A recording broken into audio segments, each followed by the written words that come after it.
Hello, everyone. I'm Bo from Brutal Commentary, and today I'm going to be doing my post-fight reaction to UFC Paris, Nasruddin Imavov versus Kyle Bahalio. Just giving my general thoughts on each fight, right, as we move up the card, who won, and then just general what I think might be next for them, and give my own personal thoughts on how overall I thought of the performances and just this card in general. Before I continue, let me start off by saying this card was fucking amazing. Of 13 fights, only 2 decisions. And the prelims, you can't get any better than that.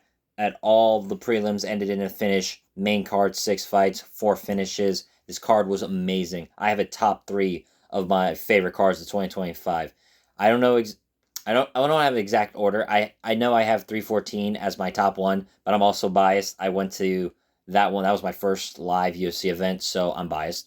UFC 317 was an amazing event as well, and UFC Paris right now is in the top 3. I don't know exactly the order, but this was an amazing card, period. But without further ado, let's move on. Let's move to the card and talk about what happened. First up, in our main card opener, Sam Hughes defeats Shauna Bannon via second round rear naked choke. Sam Hughes was just the vastly superior fighter, especially on the ground. I had said in my prediction, she's never been a favorite in any of her UFC fights up until now, and by God, did she showed exactly why she was not only a favorite, but 3-1 favorite. On Sam Hughes, when she took Shauna Bannon down, it didn't take too long. About a minute into the fight, they were striking. Sam Hughes with more so her boxing. Shauna Bannon trying to fight in distance strikes. What the moment it was off a catch kick, I believe, or yeah, it was off a catch and kick or just shooting for a takedown.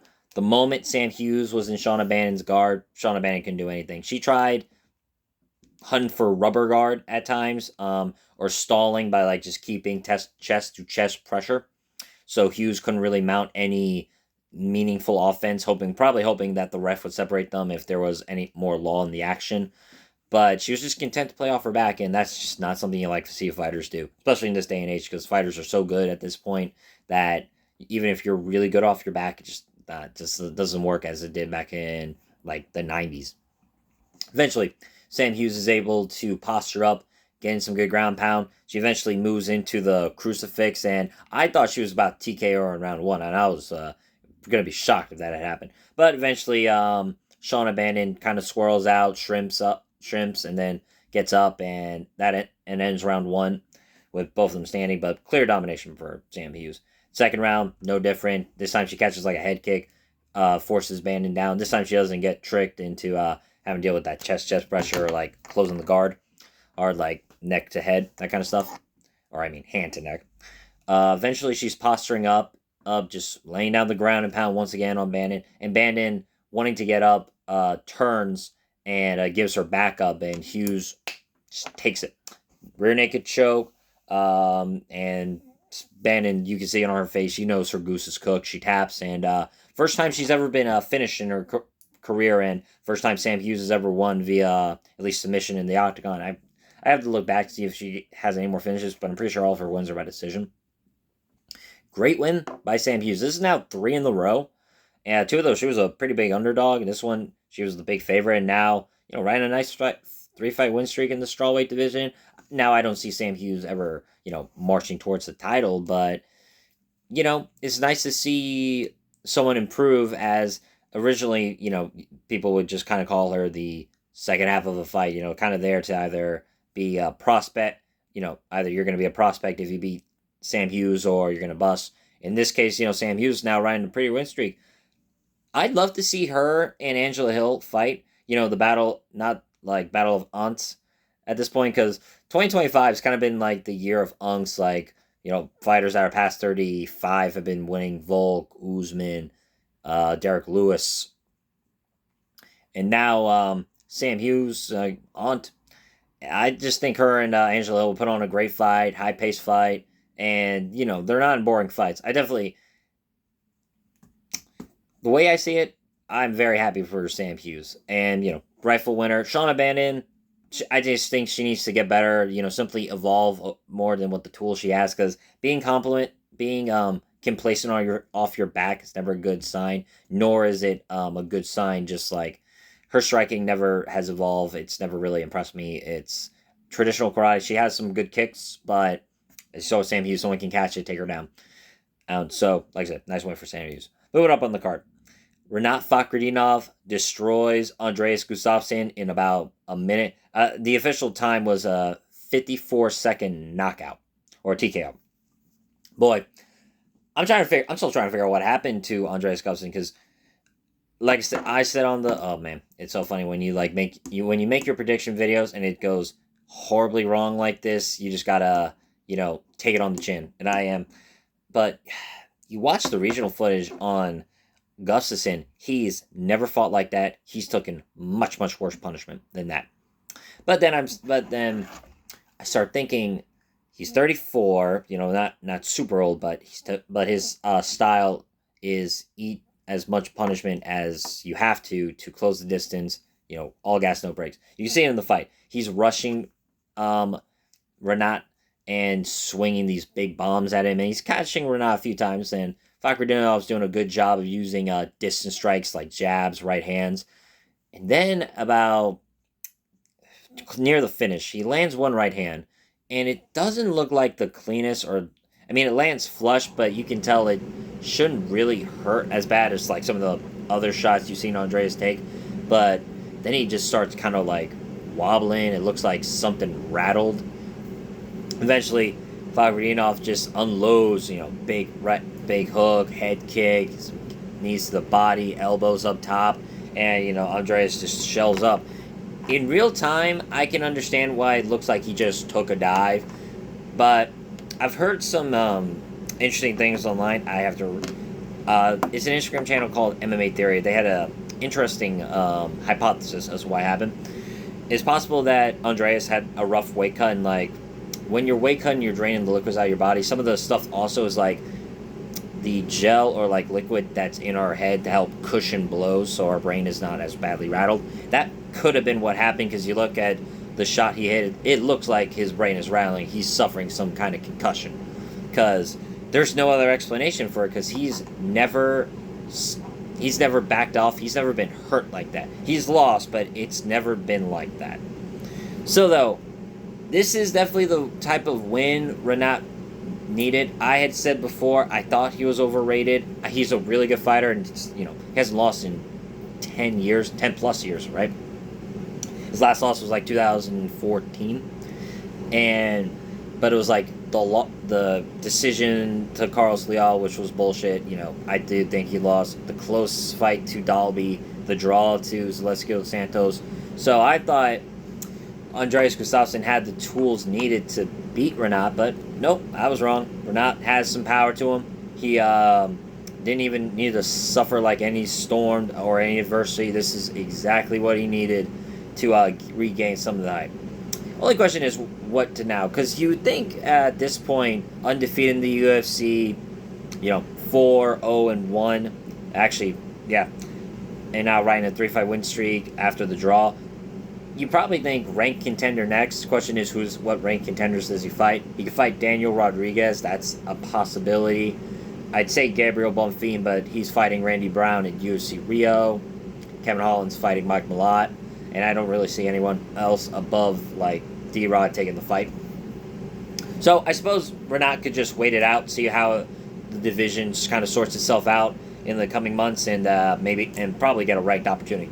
So good one for him. As for Gustafsson, maybe a move up to middleweight might bear better results, or at least he won't be making such a bad weight cut if that really is the case. And like I said, I'm not I don't sponsor people. I'm still new to this whole thing, and I'm still off my opinions. But I also want to shout out like theories I hear online, and like just shout out who wrote them, because I'm not going to steal someone's theory. I'm going to say who take credit for it. I'm not going to take credit. I'm going to say who thought of the idea. I'm spitting it out there and putting my own thoughts into it as well. But moving up on the card, Robert Bricek TKOs Brad Tavares in the third round.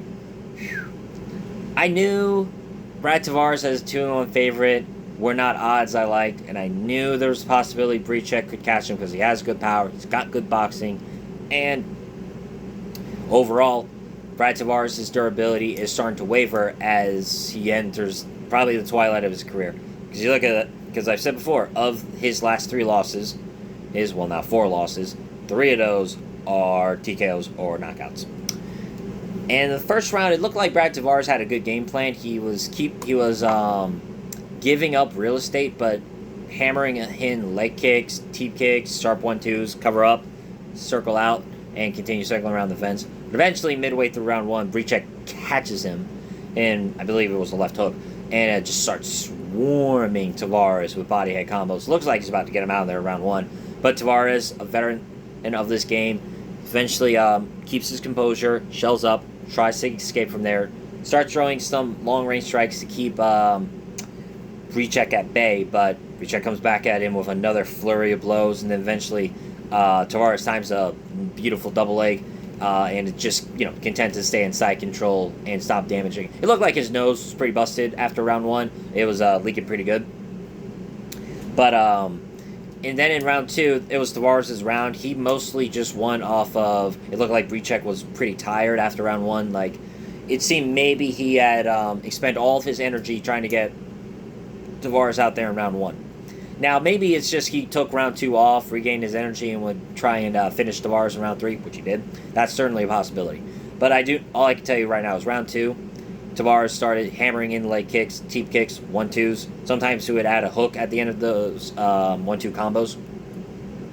What surprised me most is he didn't wrestle more, which I thought would have been his path to victory in this fight, because he showed in the first round, he landed a nice double leg, take Bricek down. Now, granted, his next takedown attempt, it got stuffed, but, dude, if you're getting bombarded by this Polish power, it seems like, and it's clear he's hurting you enough to, force you down on a knee or dropping you, why aren't you wrestling more? That's what was shocking me. At the same time, his distance striking looked good, but, you can only circle around this cage for 15 minutes until eventually he's going to catch you, unless, he sucks at cage cutting, which clearly Bricek didn't. Now, it would seem like his legs were getting affected by the kicks, by his leg kicks by Tavares, but he eventually closed him in round 3, landed another barrage of combinations, and eventually Tavares took a knee, and there were some blows to the back of the head as he's shelling up at the base of the vents, but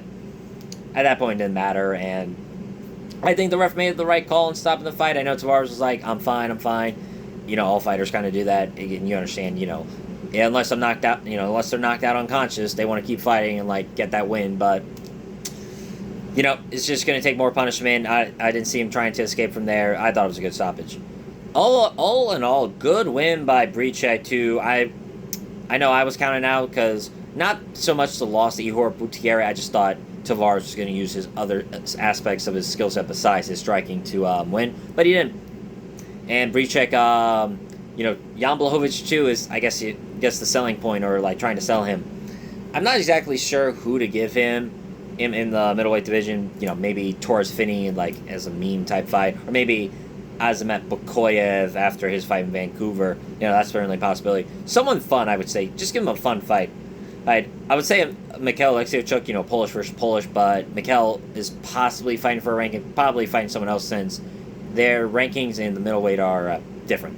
As for Tavares, I know he signed a new UFC contract, so I don't know exactly how many fights are in that said contract, but I say give him Eric Anders. I know Eric Anders is probably on the last fight of his run. Both him and Tavares are veterans. They're both roughly around the same age, too. Why not? Just a battle of old grizzled vets. It could be a fun one. And if it's Eric Anders' last fight, I think, give it to him, right? Moving up on the card. Sam Patterson TKOs Trey Waters in the very first round. I'm not so much shocked that Sam Patterson found the finish. I was a little surprised it was by knockout. I thought he would win by submission. But I said it, the big question I had in this fight, how durable is Patterson, or vice versa, how chinny could he be? Because I know at lightweight he was chinny, but he was cutting an extreme amount of weight. And at welterweight he seemed much rejuvenated. And he showed he's got some good power. During the fight, Trey Waters and Sam Patterson, too, these skyscrapers at welterweight, 6'3" to 6'5", respectively, were mostly content to trade jabs, leg kicks at each other. and it seemed like both of them were trying to open up to see who can land the first real significant blow of the match.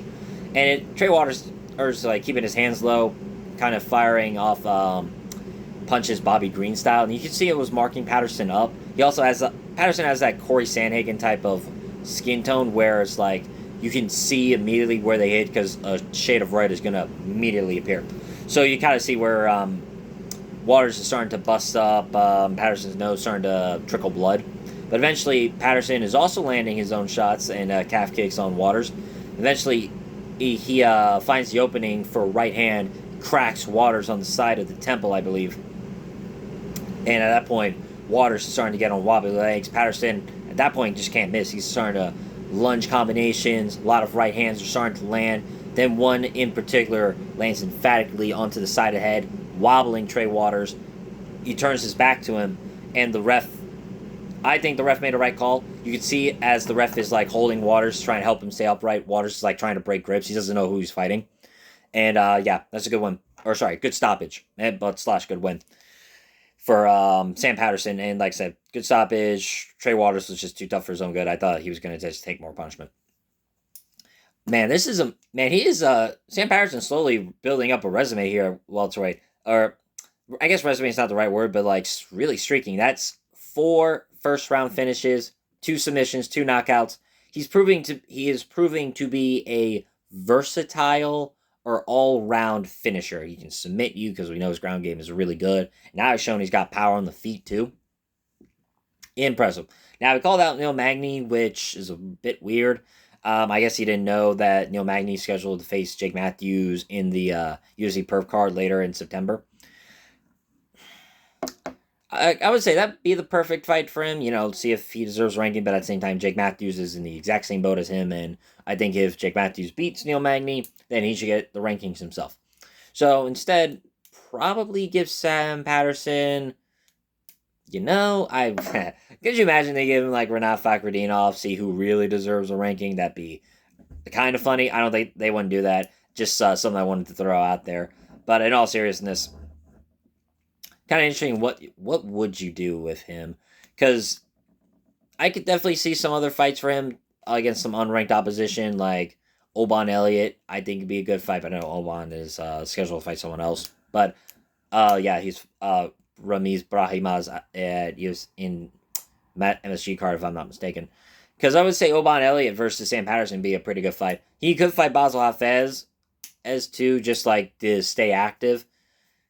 Or fight someone in the top 25. He could fight the loser of Kevin Holland versus Mike Malott. I could definitely say that's a possibility. But, I guess, play the weighing game, see how it pans out. I'm sure they'll give him another fight sometime next year. As for Trey Waters, I'd say rest up. I could see them giving him some debuting guy off the Contender Series. That's certainly in the realm of possibility for me. I'd say just rest up and try and come back as soon as he can, in a few months or so, because this is his first fight in over a year. He apparently tore his ACL. That's why he was on such a long layoff. And he missed a good bit, and he's missed a good bit of time. So I say try and get in as soon as you can when the doctor clears you, and try and get more fights in and try to wear off the ring rust, I suppose. Moving up on the card, Kaiwan Fernandez destroys Harry Hardwick's legs. It was terrifying to watch.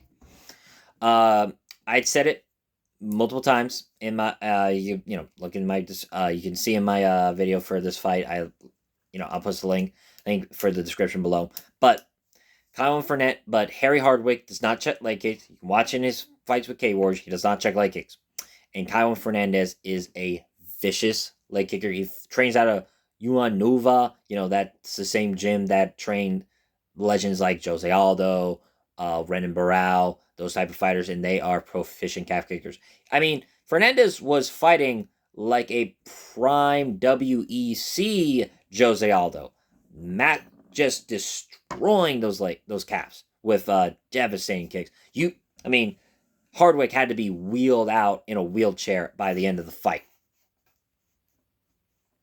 Now, credit to Hardwick, like I said, he took this up a weight class on Monday, and he showed he he tried, and you could see he wanted that UFC win badly. He landed some good combos on Fernandez when they got into boxing range for sure, but Fernandez was just you could I thought he was like kind of playing with his food, if I'm being fully honest with you, because by the time when he started landing the calf kicks and like you could see Hardwick had to switch stances, he starts chopping up the other leg. He has to go back to his original stance, chops up the leg kick. You'd see the visible swelling on his legs, Hardwick's legs, and it was just torturous to watch.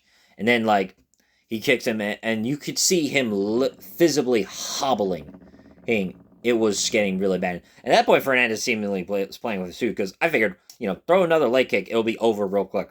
And he throws one. You see Hardwick just struggling to get back up. He wanted that chance to rest. It didn't happen. Fernandez was also landing some good combinations with his hands. And eventually just another leg kick. Hardwick just can't take it. He rolls. And you can tell the fight's done.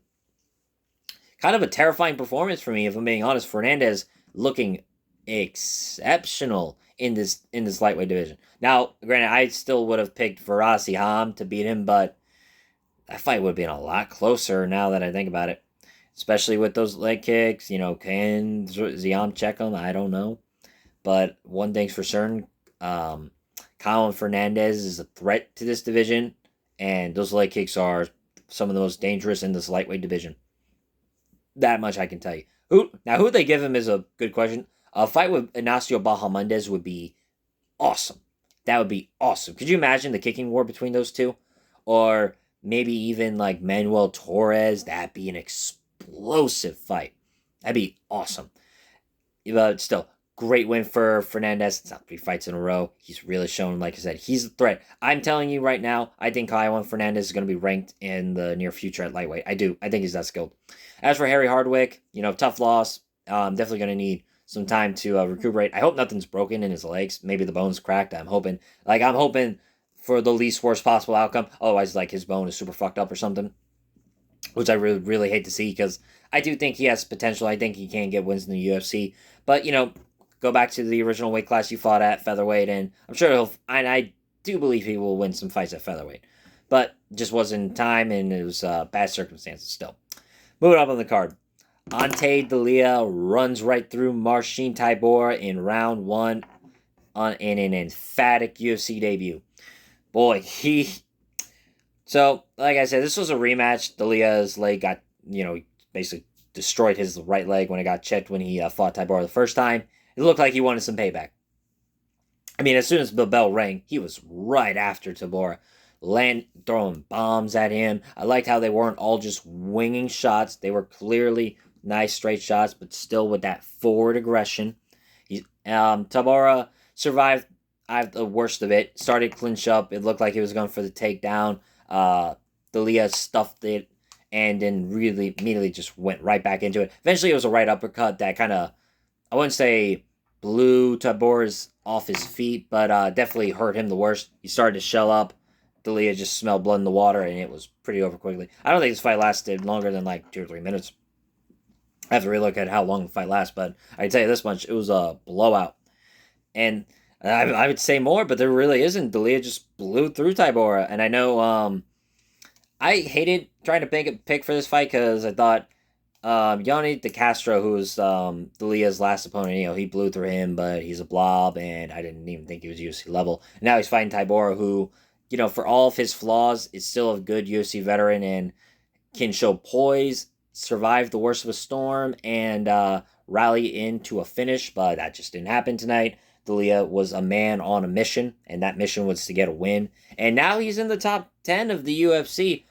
It'll be interesting to see how it plays out for him, because he is an accomplished MMA fighter. The PFL heavyweight champion, being some good names in his career. Longtime veteran, Mirko Cro Cop prodigy. You see how, you can hype that as you wish. I'd say him versus Sergey Pavlovich is most likely the fight that needs to be made for me anyway, because I think D'Elia is going to come after Pavlovich, and then those two are just going to throw bombs and see which one is left standing. Now, that or a fight with Derek Lewis is certainly a possibility. No matter what, if he's fighting down or up, I'm excited to see it just for that display.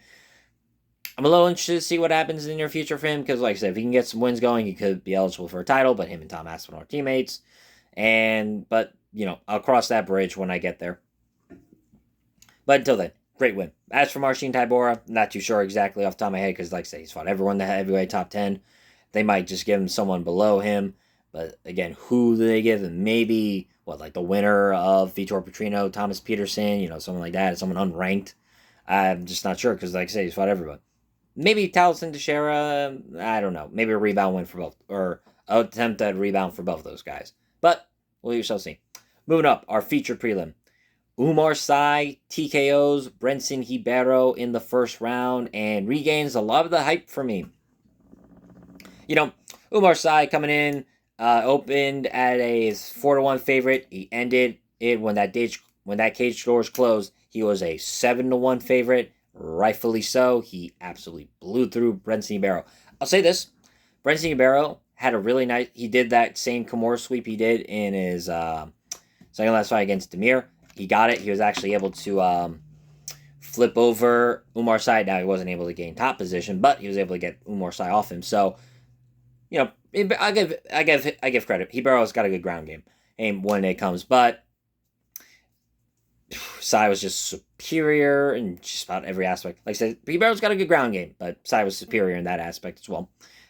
When they started, Sy was kind of swinging for the... I wouldn't say swinging for the fences, but he was clearly trying to land a meaningful offense from the get-go. Kind of swarm Brenson with offense. Then he landed a straight jab that seemingly caught Brenson's attention. Instead of following up, he shoots in, gets the double leg takedown. And from there, kind of works methodically, landing some nice ground and pound, and seemingly trying to open up to see if he can find a submission anywhere, but nothing really came to fruition. So eventually they stand back up. He shoots for another takedown. He actually takes the knee to the face, and then I have to really look at the replay, but it looked mostly like the thigh instead of the knee hit Sy in the face, so he was kind of all right. Dumps Ribeiro back down and starts laying into 12-6 elbows. A little concerning because some of them were just about that line where it's near the back of the head, the Mohawk line, and it was bordering the back of the head, but nothing nothing foul worthy. But Ribeiro was getting rocked for these shots. He wasn't really trying to get back up, and eventually Sy was just swarming him, and ends it just as the waning seconds of round number 1 was hitting. All in all, really good to see Umar Sy back in the win column. He's an A+ athlete. He's possible with the French market. You always kind of want to see more new blood at light heavyweight. Now, granted, both of these are pretty young fighters, all things considered. But Umar Sy, relatively young in the game, now 12-1 in his career. I don't say give him another shot at the rankings just yet, because I prefer to see him fight another ranked contender, see where he falls. Or sorry, not ranked contender, unranked contender, see where he falls from there. I could see a Dustin Jacoby fight as a good another test for him against a savvy vet like Jacoby, or maybe the winner of Jimmy Crude, Ivan Erslong, someone like that. I could definitely see that in the near future. I think that's a good test for him, but we shall see. Brenson Ribeiro, I say probably give him a debuting light heavyweight from Contender Series, either this year or from this year. That's probably the best thing to do, and if he loses, probably cut him. But that's honestly the best case scenario for Ribeiro. Just see if he's still actually UFC level by finding a debuting guy, prove there's levels, and if he's not of that level, I say cut him. Boot up on the card. Our main card opener. William Gomes defeats Robert Ruchala via unanimous decision, 130-27, 229-28. I suppose you could... I'm trying to figure out what round they gave Ruchala, because I thought it was because I think it was the second round is where you could score it for him, because that was the round where he got mostly top control on Gomes when he landed the takedown. So that's probably I thought you could give the second round to Ruchala. I wouldn't see how you could give him the first round. He had a takedown, but not too much ground control time. And I thought William Gomes clearly beat him on the feet. But looking at it round by round, because this was their first decision, but pretty good fight all things considered. I thought in my prediction, Gomes would definitely play his game, long-range kickboxing, and he certainly did that. He was fighting off of southpaw stance while Ruchala was orthodox. Landing a lot of nice kicks to the leg, a lot of rear left kicks to the body, were probably, I thought Gomez's best move against Ruchala, because you can see at times Ruchala was wincing, and I thought they were clearly affecting him, especially also some of Gomez's like stinging jabs as well. Overall, I thought the first round kind of set the tone or the tempo of how the striking was going to go. Just Ruchala seemingly was one step behind Gomez in the striking, or at least that. And well, he had his moments. I think he landing a spinning back kick to the body at one point and landing some clean right hands. Overall, I just thought Gomez set the tempo. Now he did get a takedown at around the midpoint of round one, and they did at times went in the clinch. But even then, Gomez was doing better, landing better knees as they were breaking, landing elbows off the break. Overall, just clearly, I thought it was a Gomez round, and it was turning into a Gomez fight. Just staying at distance, landing superior and better offense. Now, at times, Ruchala would go for the takedown. Either Gomez would stuff it, or like in round two, he got taken down, ended up in half guard, but eventually he's able to get to the base of the fence and stand up and just start just landing his long range offense. Ruchala at times would either try and go close in, but Gomez would just back away, or he would play at distance as well and get picked apart. Like I said, there were moments in striking he had, but not too much. Now, round three, I have a lot of problems. Mostly, like, it was a Gomez round. It was clearly he was up ahead and just superior. But there's one moment he throws a punch. And then there's an eye poke, right? And from the angle in real time before the replay, I thought, okay, it might have been an accident, or he punched his eye and then it seemed like an eye poke, right? From the angle. But then you watch the replay and you watch Gomez throws the punch, then motherfucker opens his hands and pokes Ruchala right in the eye. That's the most deliberate eye poke I think I've ever seen, and I've seen quite a few. Okay, maybe it's not Chris Weidman, Bruno Silva levels of intentional eye poke, but that's pretty damn intentional. You don't just throw a punch then open your hands to on accident. How's that possible? There's no way that's possible. So yeah, I have a personal problem with that. I also hate when refs just give warnings for multiple fouls. Like, granted, this was like the first foul of the fight, I'm pretty sure. There was another foul I can't remember off the top of my head. But still, I know refs can see the replay, and I think Gomez should have been taken a point. I really do. I picked him to win. I think he's the rightful winner of this fight, and at the end of the day, he put on a clean technical performance. But that type of eye poke, that deliberate eye poke, you can't convince me it wasn't deliberate. You can't tell me it was unintentional. I will die on that hill. I think a point should have been taken. And granted with the scorecards, it would have been a draw, but still, don't fucking poke people in the eye. Or at least, not intentionally. Because throw the punch, he opens it, intentional. That just drove me nuts. That's my biggest gripe. But overall, like I said, I enjoyed the fight at the end of the day.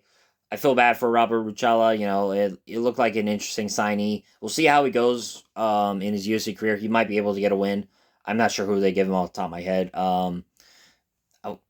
Maybe they could give him Julian Erosa. That's a possibility. I would say Darren. I was gonna say maybe Billy Q. That's also another fun fight I could think he has. As for William Gomez, this puts him back into contestant to fight someone for the rankings, and I could see him fighting a Pat Sabatini. That's a good fight, both of them. Overall, pretty good UFC records. Striker versus grappler, which is always fun to watch. And I just think in general that'd be a pretty interesting clash of styles to watch for. But now moving up on the card, this might be I think this might be one of my favorite performances on the card. Alex Sola defeats Reese McKee via third round TKO. I said it in the prediction. I'm saying it right now. I'm very high on Alex Sola. I think his skills are legit, and I think he's only going to get better. I like Alex Sola's grappling. I know he didn't really have too much success with his takedowns in the fight, but I like how at moments when it seemed like the striking was not favoring him, he pivoted to grappling along the fence to keep Reese McKee honest. His striking looked very nice. He was in the southpaw stance, McKee in orthodox, and he was landing his left cross over and over and over again. It looked like by the first minute, one of the left crosses busted up McKee's nose pretty good. But McKee was fighting back pretty admirably. I thought he landed some good punches on Sola as well. It seems like Sola is more or less a slow starter, or at least that's what it looked like for me, because I see by the in his title fights in Aries FC, when he's going like third round, fourth round, or even the second round, like he may look tired at times, and he certainly looked tired in the second round, but he wasn't tired. You could see he was still throwing hard. He was still landing clean combos. It just looks like he was tired. But I think he's a bit of a slow starter, if I'm being honest. Because like I said, you look at the third and second round of this fight, he was starting to open up. He was starting to use much better head movement. And but in the first round, like I said, he started to bust up McKee's nose with a left cross, and then I heard the weirdest thing from Michael Bisping, and he was going, he reminds me of a young Conor McGregor. I don't know where you can get that comparison from. They are not the same in their style in any way, shape, or form. But, I'm not a UFC commentator. Who knows? But then eventually, like, Reese McKee starts cracking Sola, so Sola goes for a tight waist, and he doesn't really seem to get it, but he is stalling, and I thought, landed the more impactful moments of round one, obviously. Round two was a close round. I still gave it to Sola, but I thought Reese McKee, I could see a world where you give Reese McKee the second round, because he landed some really good offense of his own. He landed one particular, I think it was a overhand right, that hit Sola in the left eye, and it looked like it was really bothering him. But Sola still kept Reese McKee at the end of his punches, landing some really good combos, and started using better head movement. You see he started to kind of bob and weave closer to McKee, so McKee's forced to push him away, and it stops him from punching Sola. Then by the third round, they're really opening up on each other, and Sola makes a awesome adjustment. He starts aiming left uppercuts and left crosses straight to the body, specifically like the solar plexus and sternum. And you can tell these aren't just random body shots. These are pinpoint accurate. They are landing, and Reese McKee, it's not like, even Sola lands a head kick that hits Reese McKee square in the face. I gotta say, Reese McKee is tough. He's a tough fighter.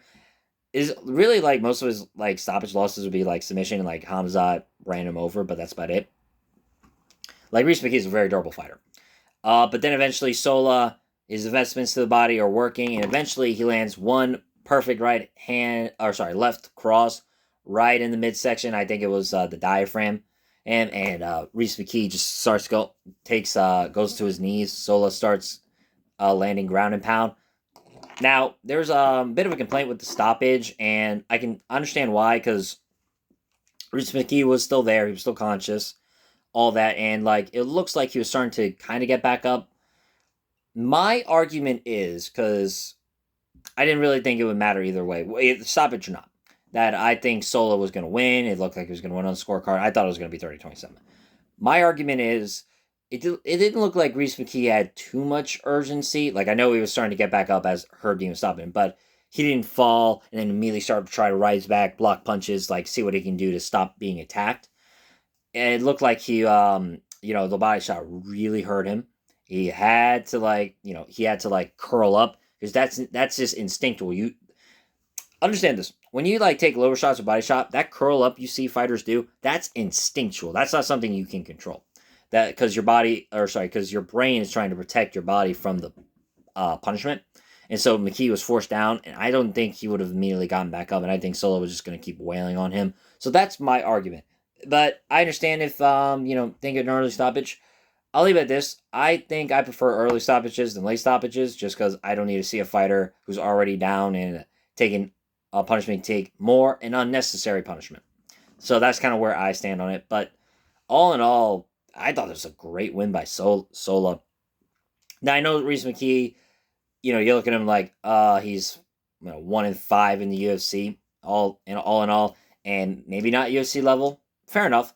But he was tough, he's durable, and he puts on fun fights, and he's, genuinely speaking, pretty tough to get rid of, and Sola TKO'd him.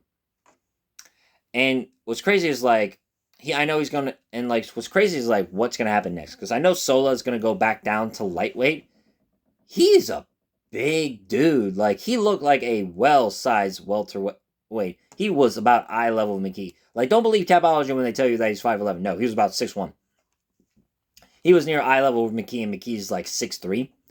He filled out welterweight nicely, and now I'm thinking about him moving down to lightweight. He's going to be a big fucking lightweight to deal with for a lot of the other lightweights. So he's a big guy. So it'll be interesting to see how that goes. I would say actually give him Jai Herbert.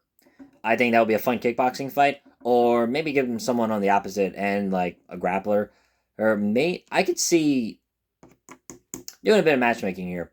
Maybe the winner of Claudio Puelles versus Joaquim Silva, which is next week in UFC Noche. I would actually like to see that fight just because I'd be interested in seeing how Sola deals with a grappler like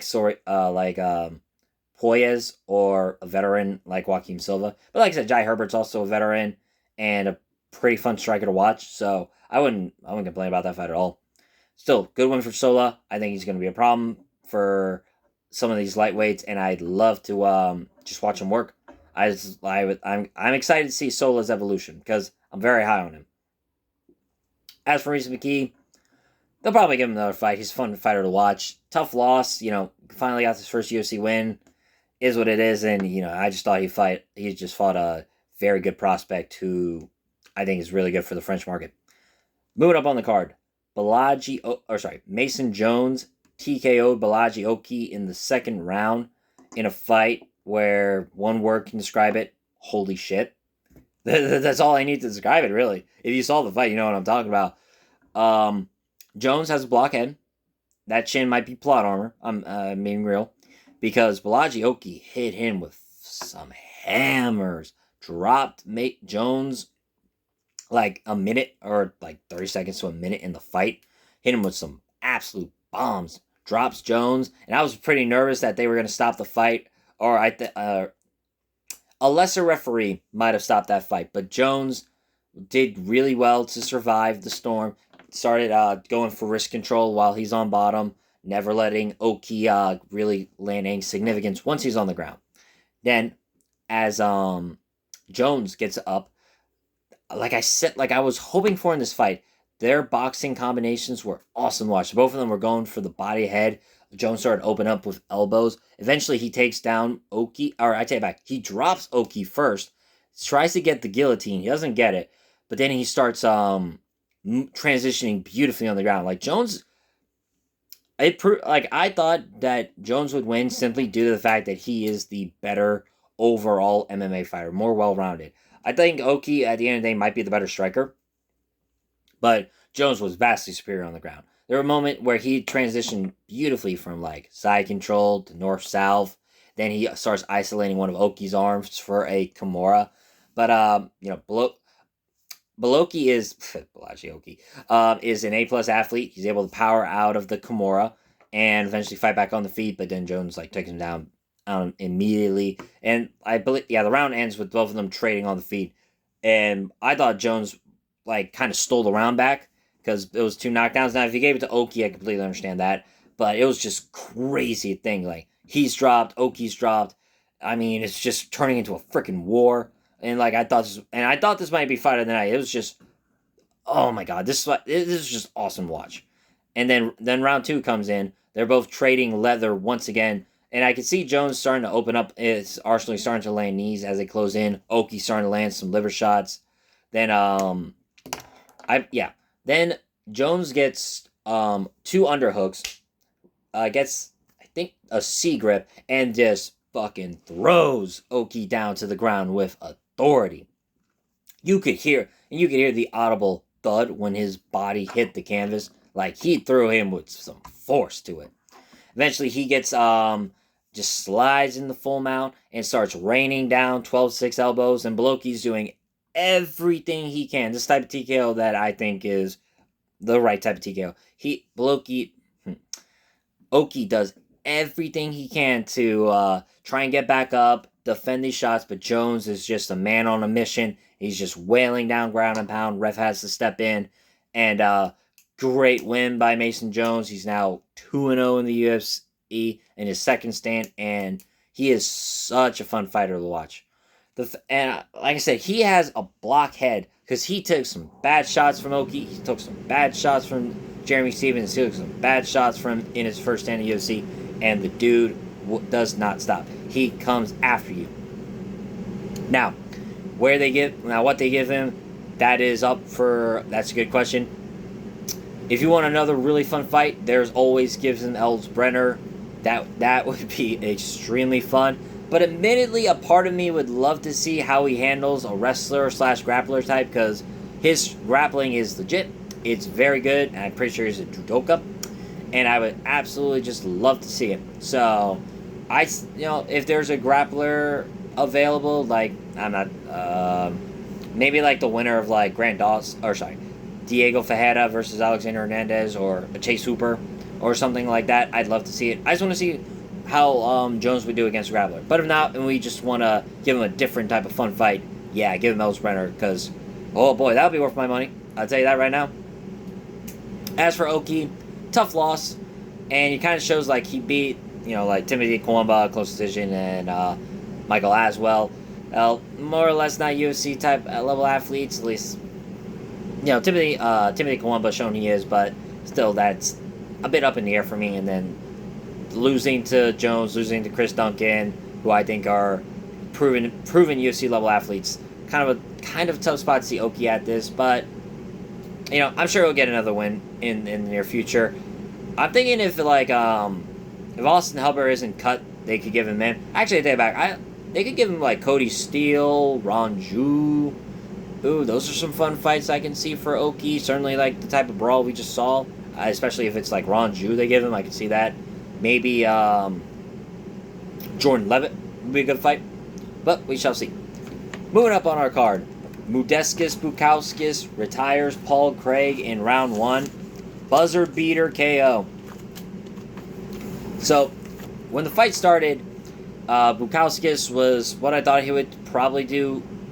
Start circling around Craig, get sharp angles, land good punches. I was surprised how many times he would start initiating the clinch with Craig. I thought that would be something Craig himself would try and do.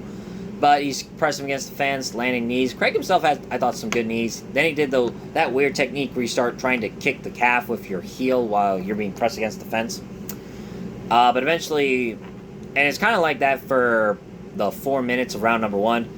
Not too much would really happen besides, Craig would try and lean back, and then Modestas would catch him as he's leaning back with a right hand. Eventually, they get into the clinch again. Paul Craig pulls guard. And I thought, Bukauskas would probably just keep him standing and either win by knockout or decision, but he stays in guard, but he's landing powerful ground and pound. Craig is trying to secure triangle, trying to make space for an armbar, something like that, but he's right by the base of the fence, so it's like curling him up, and he can't really posture or create space for that. And eventually, literally 2 seconds before the round ends, Bukauskas just lands a elbow, just kind of leaps in from his knees, giving him more space, and just fucking whams Paul Craig on the side of the head with a vicious elbow. And as the bell rings and Bukauskas goes to his corner, Craig literally just kind of like slumps to his side, unconscious, and just out of it. Mark Otter had to stop it. Craig was out, and it was just up. It was a buzzer beater KO, and I was just looking at it and like, this card, man, is just full of first round finishes, just awesome knockouts. Then afterwards, Paul Craig retires in the cage, puts his gloves in the center, and it was the right call to make. He retires 17-10-1. His last win was a little over 2 years ago, and four losses, 1 no contest, and of those 4 losses, 3 were pretty bad stoppage losses, and it just kept getting worse for him. So yeah, it was the right move to make. Plus, he's like 38.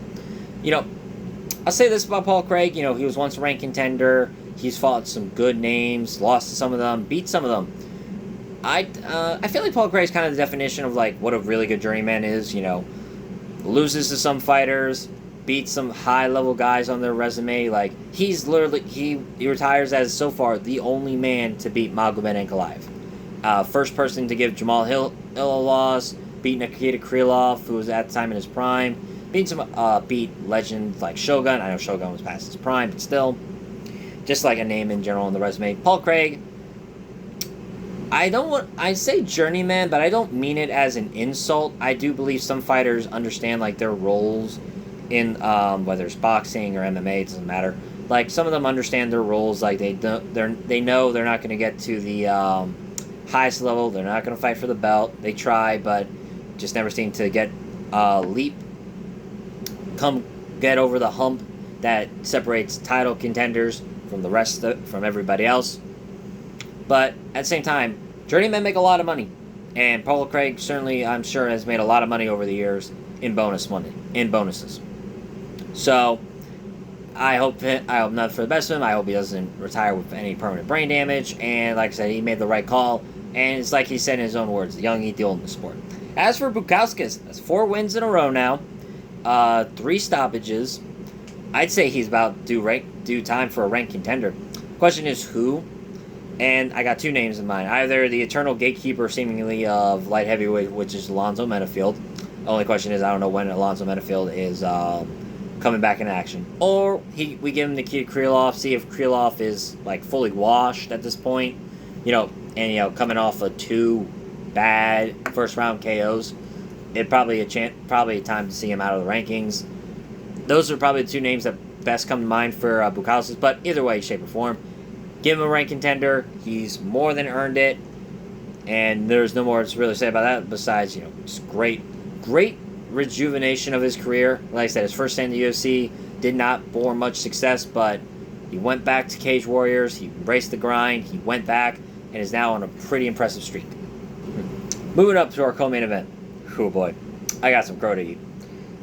Benoit Saint-Denis submits Marcino Rufi via second round face crank.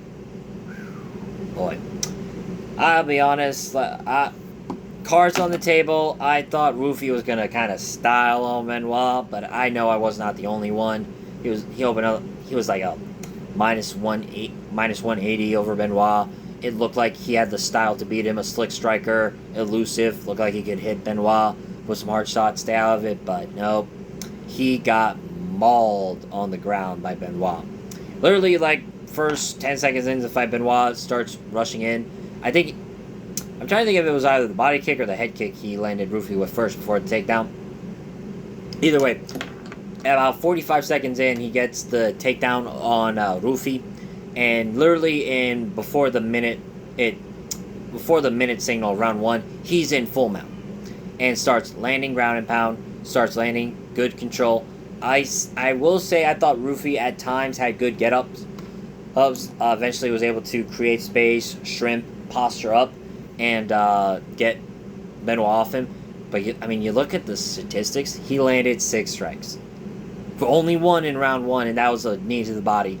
As Benoit was charging in while Rufi was by the fence and took him down. And eventually Rufi's able to kind of like pivot as Benoit's trying to secure the back. First time he succeeds, but Rufi's starting to it's like shrimping sort of, but you're just constantly moving while trying to escape the body lock. But eventually, Benoit doesn't secure the hooks, and Rufi's able to get him into full mount, but immediately gets back up, and then Benoit, right back on him. It's always forward pressure with Benoit. But this time, he mixes it, I wouldn't say mixes in with his wrestling, that's not really what he did.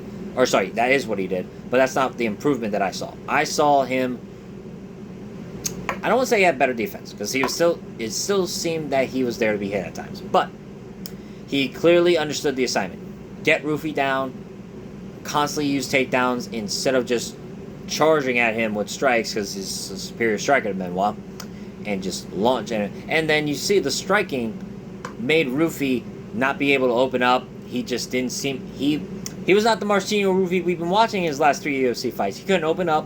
He didn't really land anything of significance. He landed like a good, I thought, jump knee in round 2 and then a left hand.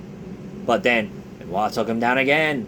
And then there's one grappling sequence that I thought was pretty cool. Benoit gets like the body lock, but then Rufi has a wizard. He tries to twist Benoit, and eventually Benoit falls on his back. but he still has a tight grip on Rufy, so he just turns him back to his back. But eventually, Rufy, after like being kind of a crucifix, turns Benoit to his back once again and is in his full guard. Now he doesn't stay there. I thought Rufy made a mistake not staying in full guard. I know Benoit could probably find a submission off his back. That's a possibility. But, you're down on the round. He's been just dominating you with his grappling. You're in a dominant position. I just figured he would lay ground and pound on him. Being on, I thought he would do that. But no. And, living up to my brutal thought, I thought that was kind of dumb. I thought, like I said, full mount, you're in full guard.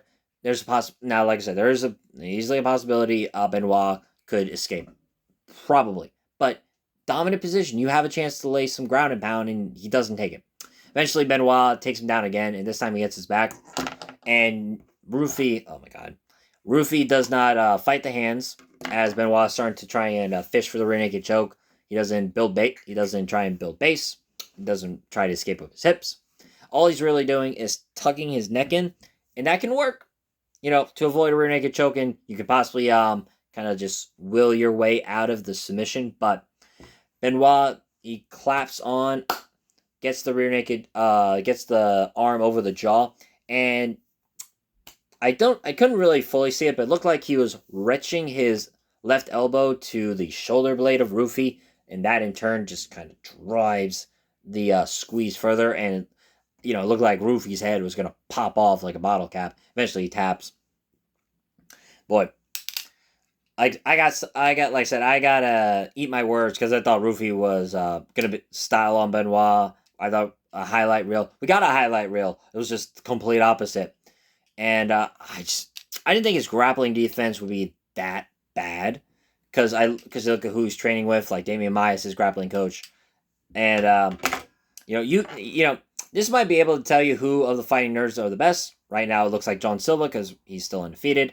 And I do believe he's going to beat Diego Lopez come his fight with in UFC Noche. Spoiler alert, but I'll delve into that fight more when I get there.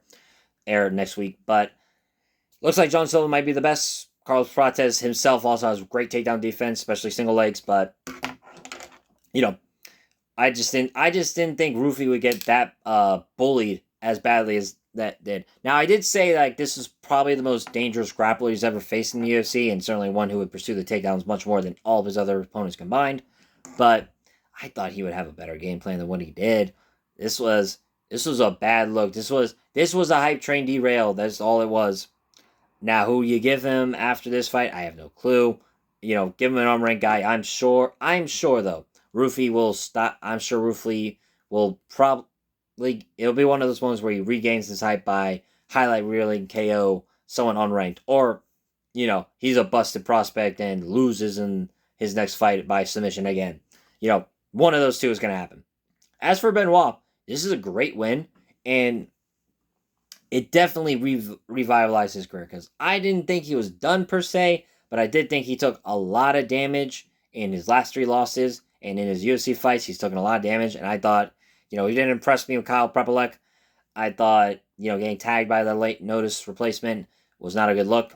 And now this Rufy win definitely regained some aura, I thought.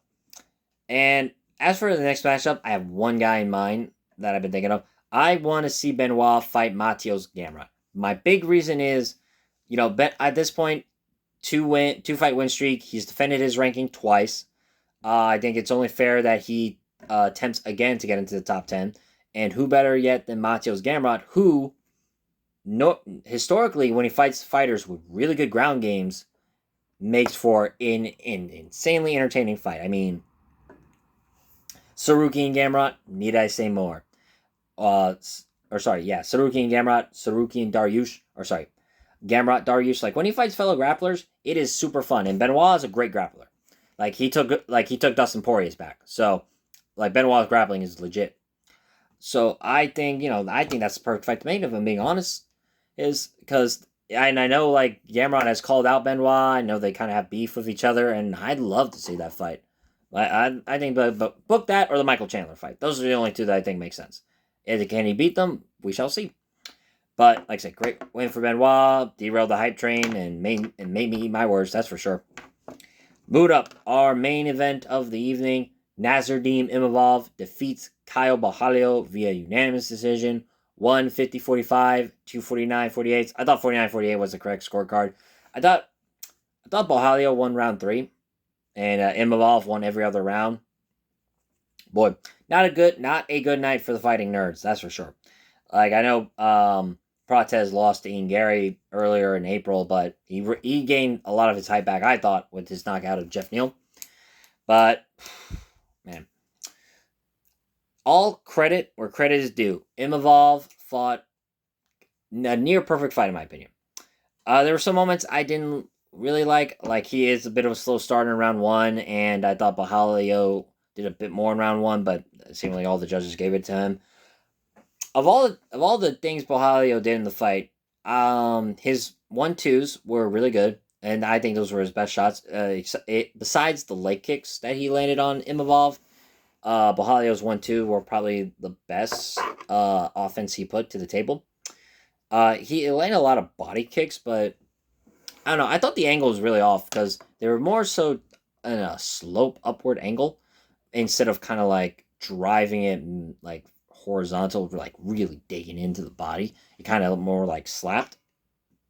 But that's not the big issue, I thought. The big issue I had was he didn't really shoot many takedowns. Like he went 0 for 5 for takedowns, and I know like Borralho's not the best wrestler, and when you look statistically, he shoots a lot of takedowns. He doesn't always get them, but I thought he would shoot a lot more takedowns. Like he had 25 minutes to work, but it seemed like he started falling in love with his hands and just started striking more, which I didn't like that. I did not like that because I thought his best path to victory would be take it to the ground and try and like dominate positional control. But no, it involved stuffed all the takedowns.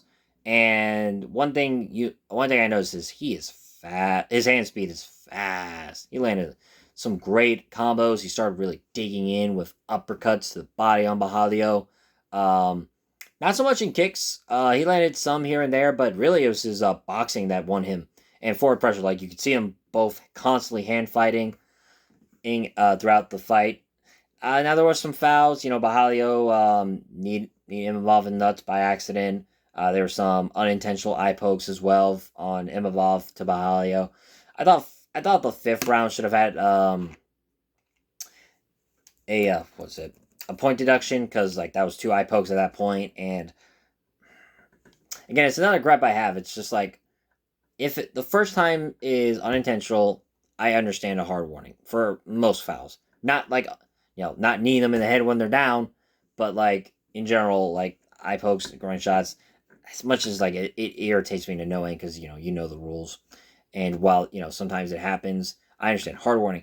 But by the second time, come on, like you've been warned once already. Why are you doing it again? But again, that's like my personal gripes when it comes to fouls and that kind of stuff. I thought a point deduction. I didn't think it was going to change the result, but I definitely think that it should have been fair. So though, Borralho was simply the better man tonight.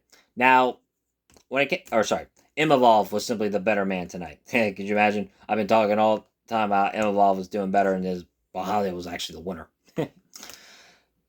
Where's this lead him? Well, Imavov most likely deserves the title shot, right? 5-fight win streak now, 4 main event wins, 2 pretty good knockouts. Say what you want about the Cannonier win, it's still TKO on the resume, and his knockout over Izzy was spectacular.